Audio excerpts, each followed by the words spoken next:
오늘 이 말씀을 통해서 모든 권세와 지혜의 주인 예수 그리스도의 제목으로 함께 은혜를 나누겠습니다.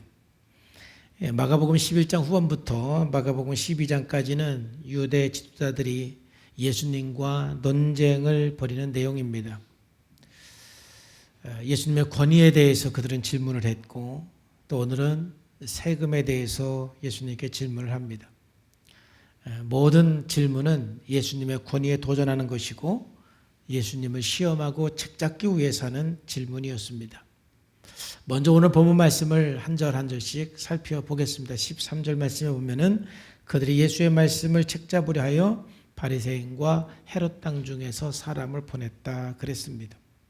그러니까 예수님을 책잡기 위해서 바리새인과 헤롯 땅에 함께 예수님께 왔습니다. 여러분, 그런데 이 두 사람은 절대 함께 할 수 없는 사람들이었습니다. 바리새인들은 로마에 대한 부정적인 또한 증오하는 마음을 갖기도 했습니다. 이들은 로마에 세금을 내는 것에 대해서 매우 반대한 사람들이 바리새인들입니다. 또 바리새인들은 로마 정부의 하수인 역할을 하는 헤롯 땅을 매우 싫어했습니다.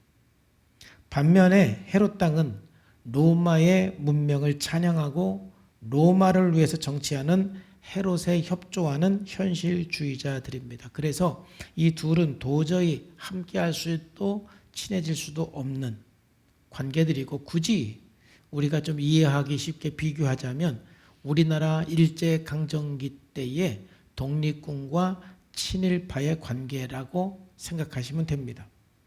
그런데 이 두 부류가 예수님을 죽이기 위해서 한편 하나가 되는 놀라운 일이 벌어진 것입니다. 이것이 인간의 악입니다. 인간의 악은 공공의 적을 만들어서 하나가 되는 것입니다. 서로 하나가 될 수 없는 사람조차도 공공의 적이 생기면 하나가 될 수 있는 것이 인간입니다. 그래서 하나님께서는 우리 그리스도인들에게 형제를 비난하고 판단하는 것을 매우 경계를 합니다. 왜냐하면 내가 누구에게 비난하면 그 비난의 대상이 공공의 적이 되고, 그리고 내가 비난하는 것에 대해서 상대방의 동의를 할 때 거기서 우리는 하나 되는 것을 느낄 수가 있는데, 그건 악한 것이라는 것입니다. 그러니까 우리 주변에서도 보면 꼭 누군가를 욕을 해서 내가 만나는 사람과 친해지려고 그러는 그런 사람들이 있는데, 우리는 그런 사람을 경계해야 됩니다. 우리가 지난번에 함께 묵상했던 시편 133편 1절과 3절에도 보면은 보라, 형제가 연합하여 동거함이 어찌 그리 선하고 아름다운고, 거기서 여호와께서 복을 명령하셨다 그랬죠. 여기서 형제가 연합하여 동거한다, 이 말은 바로 형제가 연합해서 예배드리는 모습을 말씀해 주는 것입니다. 이 세상에서 가장 아름답고 선한 모습은 우리 모두가 하나님을 예배하고 찬양하는 가운데 하나가 되는 것입니다. 그리고 우리 하나님께서는 우리 사람들이 하나님을 예배하고 찬양하는 데서 하나가 되는 바로 거기에서 복을 명령하시고 영생을 주신다라는 것입니다. 우리 성산의 모든 성도님들은 예수님 안에서 하나가 되시고 성령 안에서 하나가 되시고 함께 예배하고 찬양하는 가운데서 하나가 되는 삶이 되기를 주님의 이름으로 축복합니다. 이제 14절에 보면은 이제 이 두 그룹이 예수님께 와서 질문을 합니다.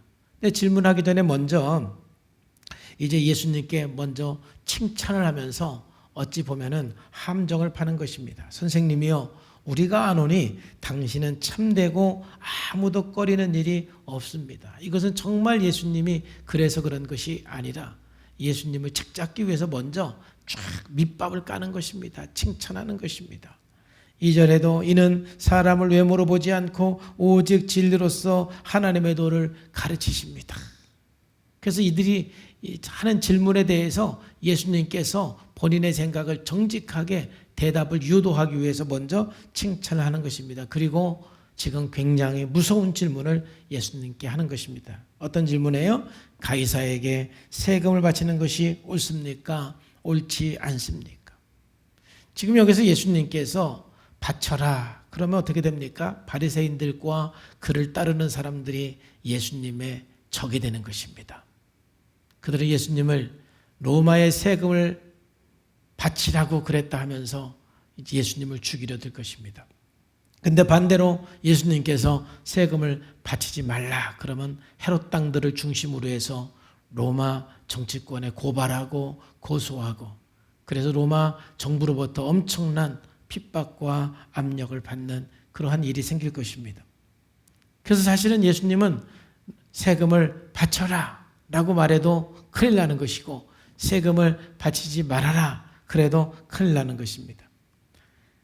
그걸 아는 예수님께서 이 위기를 기가 막히게 넘기십니다. 15절에 보니까 예수님께서 그들의 외식함을 아시고 이르시되 어찌해서 나를 시험하냐? 데나리온 하나를 내게로 가져와라. 그래서 데나리온은 그 당시에 그 일꾼들의 하루 품삯에 해당되는 그 화폐입니다. 근데 그 당시 데나리온에는 그 황제의 초상화가 새겨져 있습니다. 그러니까 황제의 초상화가 세워진 그 데나리온을 가져오라는 것입니다. 그리고 16절에 가져왔거늘 예수께서 이르시되 이 형상과 이 글이 누구의 것이냐 이르시되 가이사의 것입니다. 그랬죠. 그때 이제 예수님께서 유명한 대답을 하죠. 이에 예수께서 이르시되 가이사의 것은 가이사에게, 하나님의 것은 하나님에게. 이거 세금을 바치라고 그랬습니까? 바치지 말라고 그랬습니까? 바치라고 한 것도 아니고 바치지 말라고 한 것도 아니고, 가이사의 것은 가이사에게, 하나님의 것은 하나님에게. 너무너무 당연한, 가이사의 것은 가이사에게, 하나님의 것은 하나님에게. 아무도 반박할 수 없는 대답을 예수님께서 하신 것입니다. 그러므로 이 말씀을 통해서 우리가 함께 생각할 수 있는 게 있습니다. 첫 번째로 이 가이사의 것은 가이사에게, 이게 무슨 의미겠습니까? 가이사의 것은 가이사에게, 이것은 예수님께서 세상의 권위를 인정해 주는 것입니다. 예수님은 로마 황제의 권위를 예수님은 인정해 주십니다. 왜냐하면 세상의 모든 권위도 하나님께로부터 왔기 때문에 그런 것입니다. 우리 그리스도인들은 세상의 모든 권위가 하나님께로부터 온 것을 우리는 아셔야 됩니다. 내가 존경하는 권위이든 그렇지 않은 권위이든 하나님이 허락한 권위인 것입니다. 우리는 궁극적으로 하나님의 통치, 하나님의 지배 속에 사는 것입니다. 특별히 성경에서 하나님께서 권위를 허락한 대상이 있는데, 바로 첫 번째는 국가 지도자, 그리고 부모님, 목회자, 남편, 상전들에게 순종하라고 말했죠. 그러니까 권위를 받은 사람의 입장에서는 자신의 그 권위가 하나님이 주신 것을 알고 하나님을 두려워하는 마음으로 따르는 사람을 잘 섬기고 보호하고 책임을 지는 태도를 가져야만 훌륭한 권위자라고 할 수가 있겠습니다. 그리고 따르는 사람은 그 권위자를 순종해야 됩니다. 왜냐하면 하나님께서 주신 권위이기 때문에 그렇습니다. 문제는 지도자들이, 이 권위자들이 하나님을 두려워하지 않고 하나님을 무서워하지 않고 자기의 권력을 남용하는 데 있는 것입니다. 특별히 이 힘을 가진 사람 중에 정치 지도자들은 그 권력을 남용하는 예가 역사적으로 더 많지요. 그러니까 하나님께서도 이미 거기에 대해서는 우리들에게 경고하셨습니다. 그 사무엘상 8장 10절에 보면은 이스라엘 백성들이 왕의 제도를 구하잖아요. 근데 하나님께서는 끝까지 사실은 왕의 제도를 반대했습니다. 그 반대한 이유는 뭐냐면은 너희들이 왕을 세우면 왕이 너희들에게 어떻게 하는지 너희가 알기는 하느냐.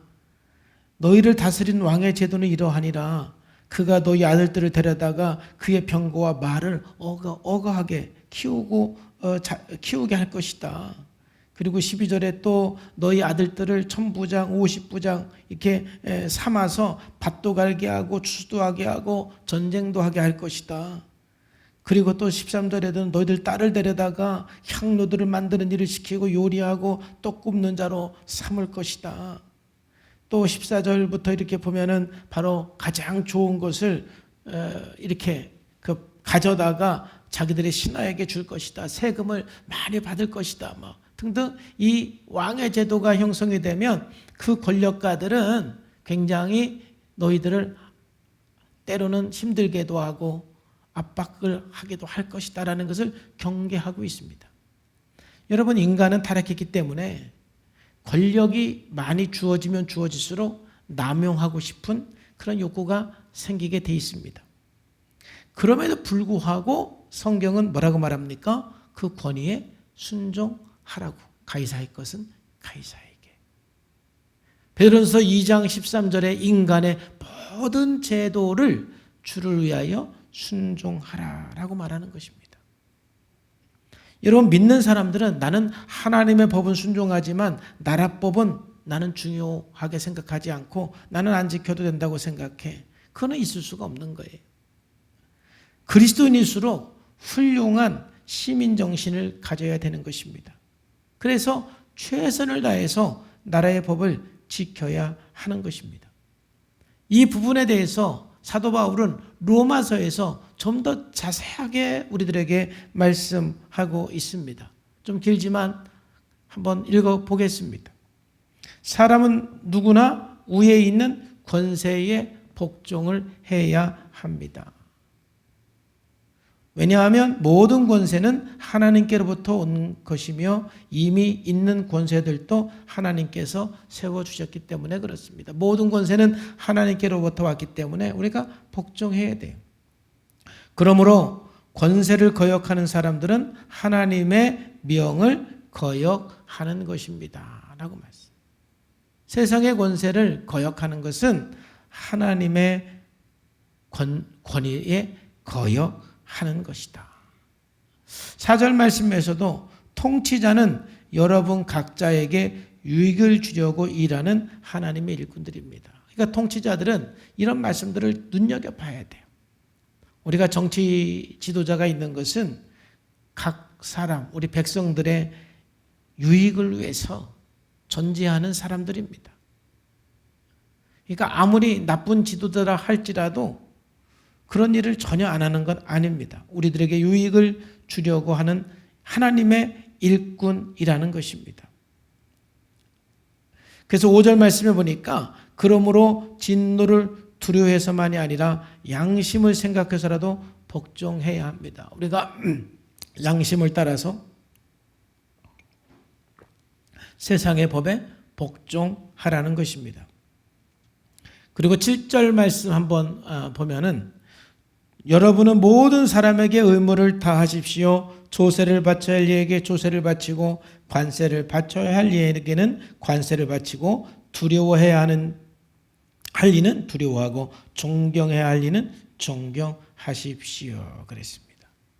여러분, 사도 바울이 이 로마서를 기록할 당시가 훌륭한 정치 지도자가 있었을 때가 아닙니다. 오히려 그 당시에 정치 지도자들은 교회를 핍박했던 그런 시대입니다. 그럼에도 불구하고 성경은 우리들에게 이 세상의 권위를 인정하고 세상의 법을 소중히 여기는 그러한 훌륭한 성숙한 시민 정신을 가지고 살라라는 것입니다. 우리 그리스도인들은요, 우리나라의 법을 존중하고 최선을 다해서 우리나라의 법을 지켜야 하는 것입니다. 그렇기 때문에 우리는 나라를 위해서, 국회를 위해서, 왜냐 법을 만드는 곳이잖아요. 또 행정부를 위해서, 사법부를 위해서 우리가 정말 간절히 기도해야 돼요. 왜냐하면 그들이 우리나라의 유익을 위해서 일하지 않으면 누가 고생하느냐? 우리가 고생하는 것입니다. 그래서 디모데 전서 2장 2절 말씀에 보니까 너희들은 임금들과 높은 지위에 있는 모든 사람을 위하여 기도하라는 것입니다. 왜냐하면 그래야만 우리가 모든 경건과 단정함으로 고요하게 평안한 생활을 하게 하기 때문에 지금 우리는요, 특별 우리 정치인들을 위해서 기도해야 될 때입니다. 대통령을 위해서 우리는 기도해야 됩니다. 국회를 위해서 우리는 기도해야 됩니다. 우리 사법부와 행정부를 위해서 우리는 기도해야 됩니다. 정말 간절히 기도해서 그들이 하나님을 두려워하는 마음으로 정말 백성들의 유익을 위해서 일하는 일꾼, 하나님의 일꾼으로서 일할 수 있도록 우리 그리스도인들은 간절히 눈물로 지금 하나님 앞에 기도해야 할 때인 것입니다. 그들이 점점 하나님의 뜻에서 벗어나면 벗어날수록 우리는 고난을 받게 되어 있습니다. 그리고 그것은 우리의 또 책임이기도 합니다. 그렇다고 해서 우리는 무조건 이 나라의 법을 무시하고 살아도 안 되는 것입니다. 우리가 이 땅에, 이 나라에서 정말 성숙한 시민으로서 살기 위해서는 그리스도인으로서 이 정치 지도자를 위해서 정말 간절히 기도하고 지금이야말로 기도해야 할 때인 것입니다.